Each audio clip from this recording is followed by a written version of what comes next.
Magandang buhay mga kanobela. Bago tayo magpatuloy, nais kong magpasalamat sa lahat ng nag-subscribe sa ating munting channel. At sa mga hindi pa nakapag-subscribe, kung maaari ay mag-subscribe na sa aking channel at pindutin ang notification bell para updated kayo sa bawat kabanata.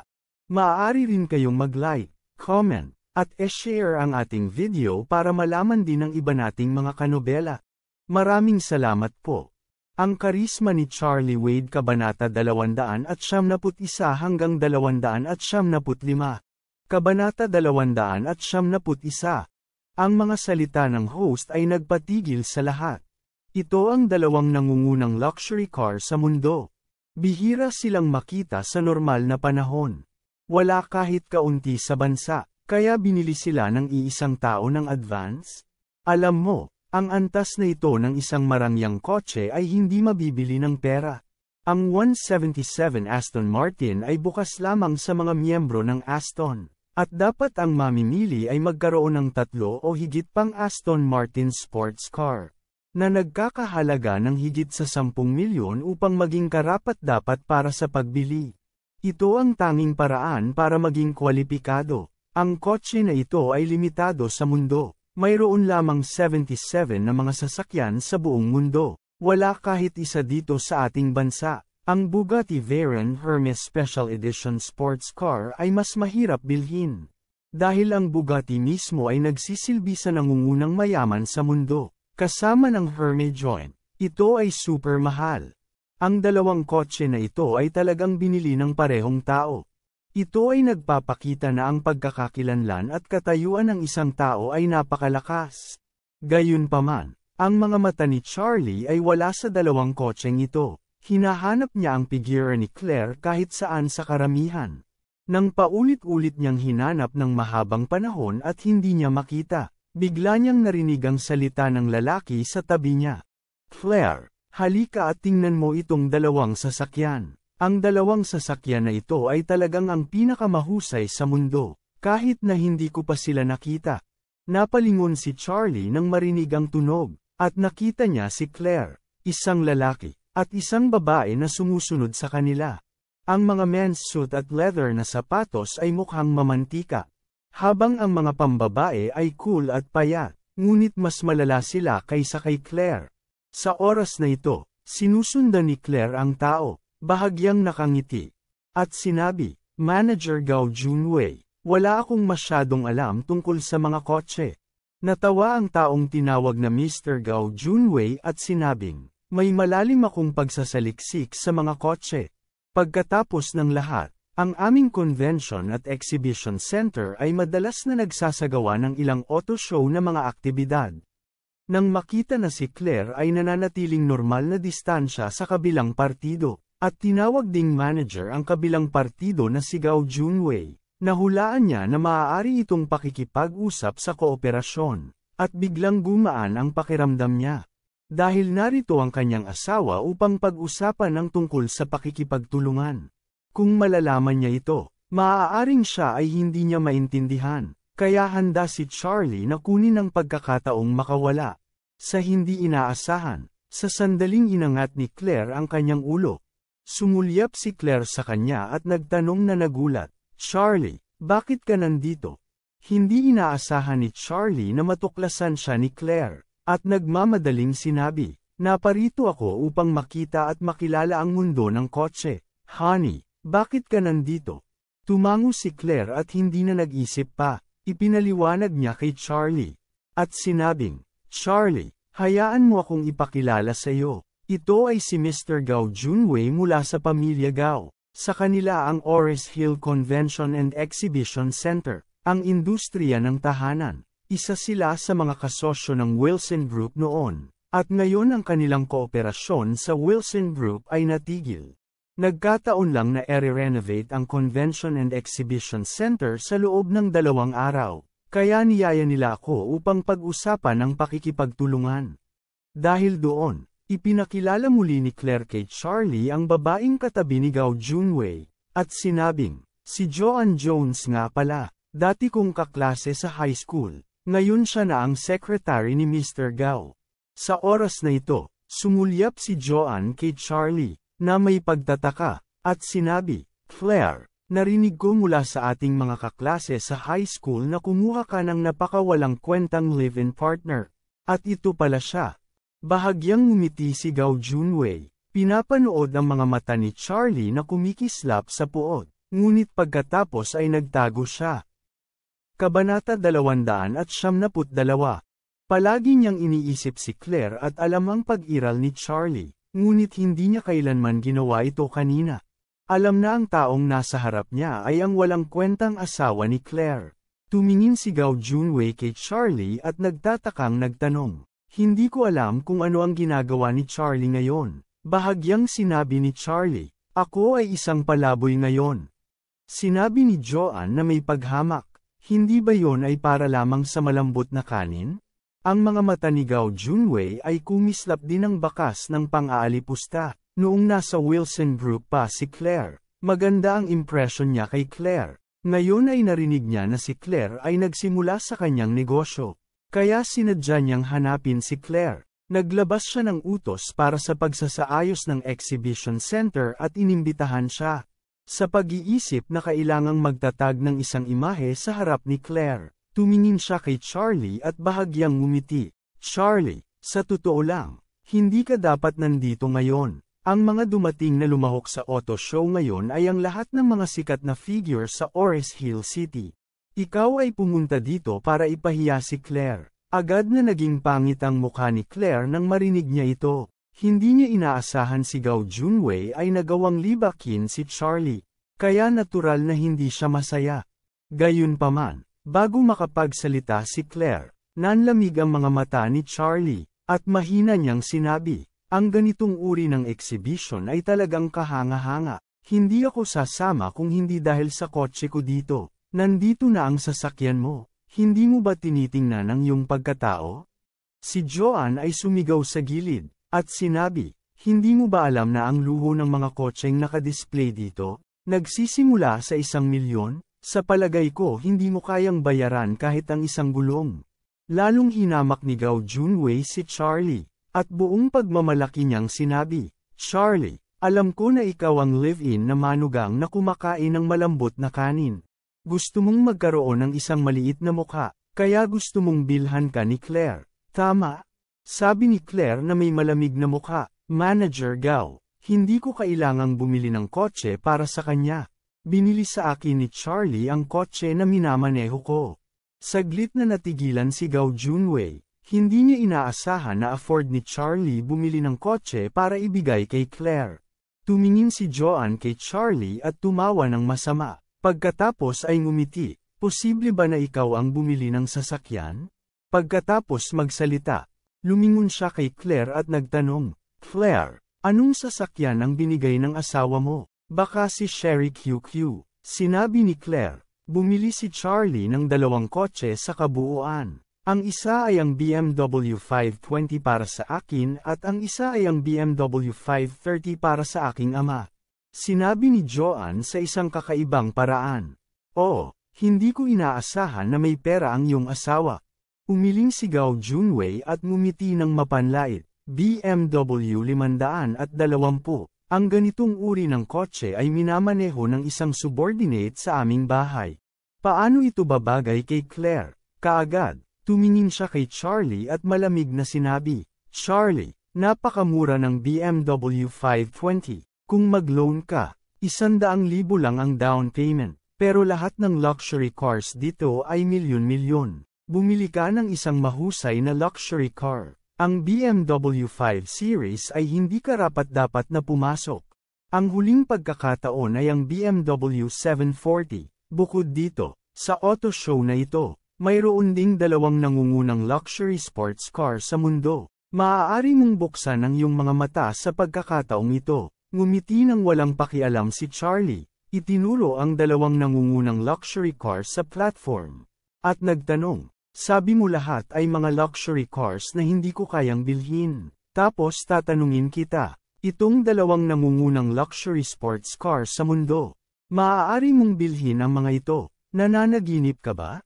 Ngumiti si Gao Junwei. Sa exhibition hall na ito, maliban sa 2 kotseng ito, Kaya ko ang bawat sasakyan. Ikaw naman, basahang tulad mo, nakikita kitang pumunta kung saan mo gusto, ngunit ikaw ay hindi kayang bilhin ng isa.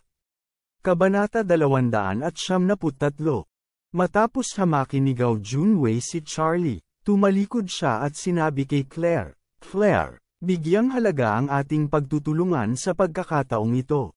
Upang maipahayag ang aking katapatan, maliban sa dalawa sa gitna ng auto show na ito, pumili ka ng kahit ano.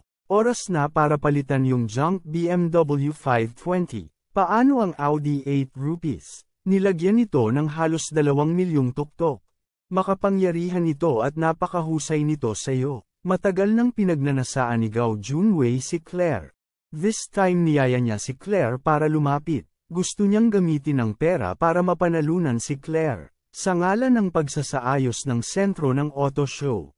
Noon pa man ay alam na ni Joanne na may iniisip si Gao Junwei tungkol kay Claire, kaya nagmadali siyang nagsabi sa gilid, Claire, ito ang tingin sa iyo ng ating Presidente Gao. Hindi ka dapat tumanggi. Mabilis na tumanggi si Claire. Salamat, Mr. Gao, sa iyong kabaitan, ngunit ang regalo ay masyadong mahal. Hindi ko ito matatanggap. Tumawa si Gao Junwei at sinabing, 2 milyon lang ito para sa Audi 8 rupees. Ang kaunting pera na ito ay wala sa akin. Basta kung gusto mo, bibilhin ko lahat para sa iyo ngayon. Malamig na tiningnan ni Charlie si Gao Junwei at mahinang nagsabi, hindi, may sasakyan kami sa bahay, kaya hindi mo kailangang bilhin ito. At saka, hindi mo naman ito babalikan para ipadala. Ikaw lang, mapanghamak na sinabi ni Gao Junwei, hindi naman sa hinamak kita. Anong ang sasakyan mo? Mapaglarong tiningnan siya ni Charlie. Itinuro ang Aston Martin 177 at ang limited edition Bugatti Veyron on the stage, and said with a smile, how about the two? Hindi mo kayang bayaran? Naisip ni Gao Junwei na sadyang kinukutya ni Charlie na hindi niya kayang bayaran tulad ng isang mamahaling kotse. At sinabi ng malamig, anak, huwag masyadong mayabang. Sinabi ko na, maliban sa 2 kotseng ito sa exhibition hall ngayon, lahat ay kayang kong bilhin. Sinabi ni Charlie, sabi ko rin, ibibigay ko ang 2 kotseng ito kung gusto kong ipamigay. Ha, ngumiti si Gao Junwei at sinabi, alam mo ba kung anong uri ng kotse ito? Ibuka ang iyong bibig at hipan ito. Hindi naman sa minamaliit kita. Itong 2 sasakyan na binabantayan ng mga security guard, hindi mo man lang mahawakan ang alambre, bilhin mo pa. Ngumiti si Charlie at sinabing, hindi ko akalain na hindi mo talaga kayang hawakan ito.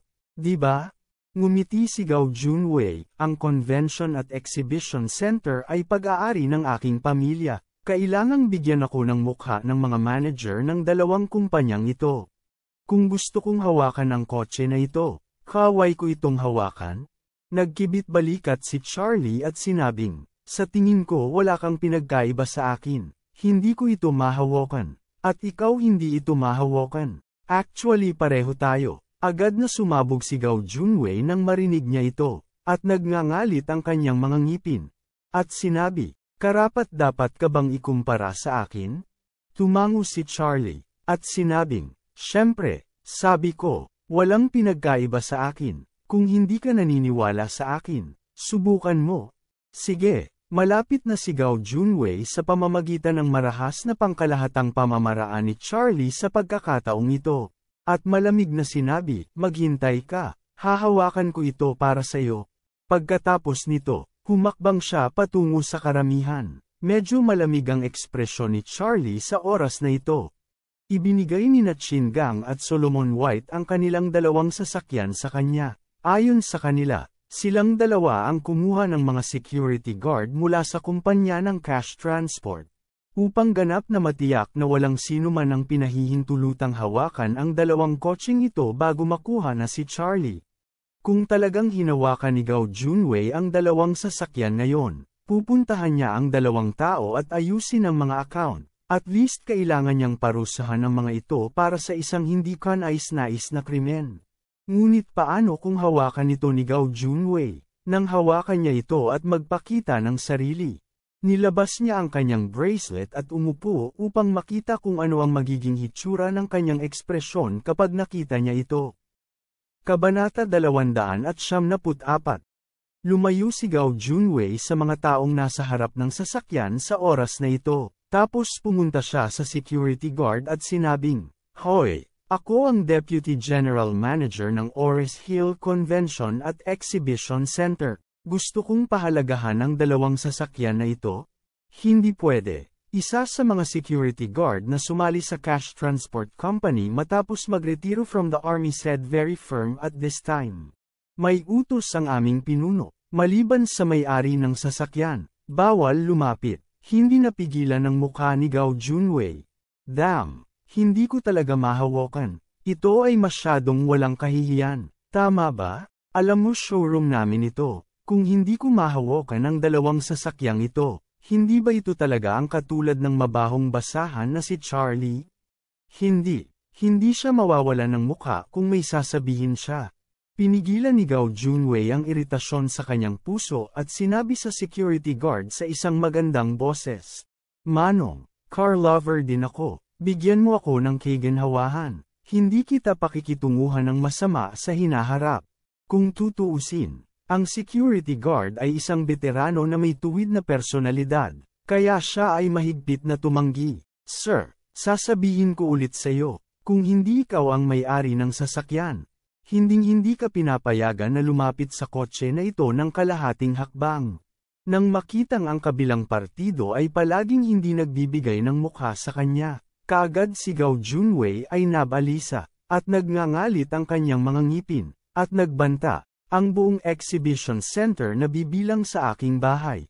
Ikaw, isang security guard lang. Maglakas loob na harapin ako. Ayaw mo na bang mabuhay?" Bahagyang sinabi ng kabilang partido, "Pasensya na, security guard ako ng Ultimate Banknote Company. Hindi ang security guard ng Ores Hill Convention and Exhibition Center. Kahit na kung ikaw ang boss ng Ores Hill Convention and Exhibition Center, wala kang karapatan na kontrolin ako." "Ikaw," nagalit si Gao Junwei dahil sa kahihiyan at sinabi, "Wala kang kahihiyan." Pagkatapos nito, agad na sumigaw si Gao Junwei, "Maniwala ka man o hindi, hahayaan kitang makaalis sa aking convention at exhibition center ngayon." Blanco ang sinabi ng kabilang panig, "Pumirma kami ng kontrata sa iyong stadium, at nirentahan namin ang lugar na ito ngayon. Kaya wala kang karapatang palabasin ako. Bukod dito, ang aking trabaho ay protektahan ang kotse na ito. Mayroon ka bang iba pang mga opinyon? Maaari mong kausapin ang aming pinuno." Lumapit si Charlie kay Gao Junwei sa oras na ito at ngumiti at nagtanong, "Oh, Mr. Gao, anong problema? Dahil ba sa hindi ka hinahayaan ng mga tao na hawakan ito ng ganito? Oy, ito ay isang kahihiyan." Pinandilate ni Gao Junwei si Charlie, saka muling sinulyapan si Claire, namumula na parang unggoy ang mukha.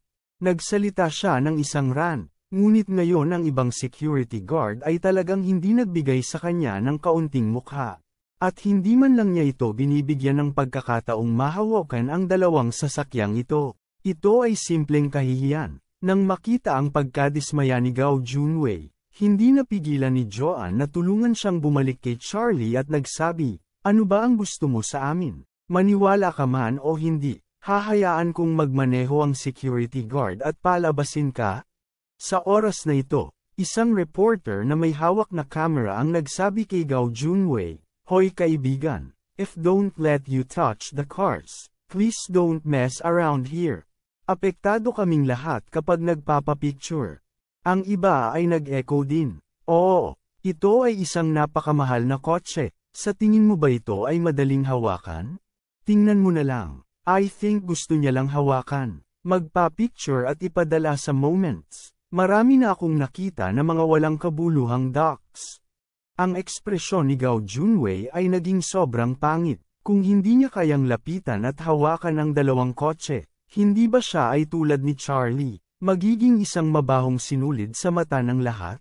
Sa pag-iisip nito, nagdilim ang mukha niya at sinabi sa security guard, "I'll give you 30 seconds.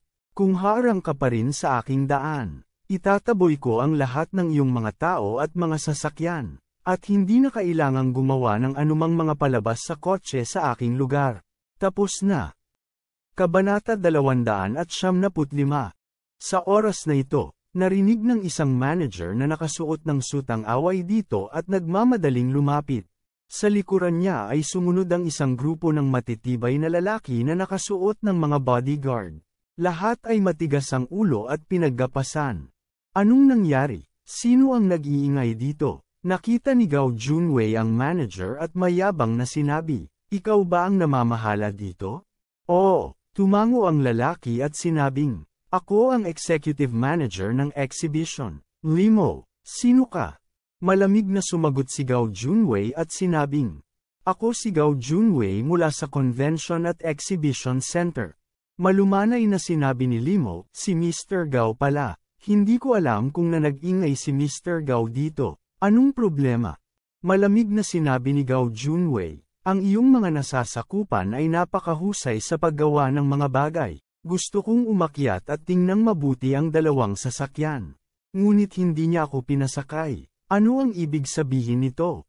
Hindi ba ito ay tulad ng pagtingin sa akin?" Bahagyang ngumiti si Limo at sinabing, "Paumanhin. Ginoong Gao, nakarating na ang dalawang sasakyang ito at binili ng customer, at ngayon ay naghihintay kami para sa kanila na kunin ang mga sasakyan." Ipinaliwanag na ang dalawang sasakyan na ito ay masyadong marangal. Walang iba maliban sa may-ari ang pwedeng humawak dito. Kumunat ang noo ni Gao Junwei at nagtanong, "Hindi yun nagbibigay sa akin ng mukha? Ako ay humihingi ng paumanhin." Limo defaulted at sinabi, "Ito ay hindi tungkol sa pagbibigay ng mukha sa sinuman. Kahit na ang hari ng langit, hindi niya mahawakan ang dalawang sasakyang ito hanggat hindi ang may-ari ng sasakyan." Halos manlinlang si Gao Junwei, sa harap ng napakaraming tao, lalo na si Claire, na hanggang ngayon, she can say, na wala siyang respeto dito, right? Saka huwag mo akong sisihin sa pagiging baliw.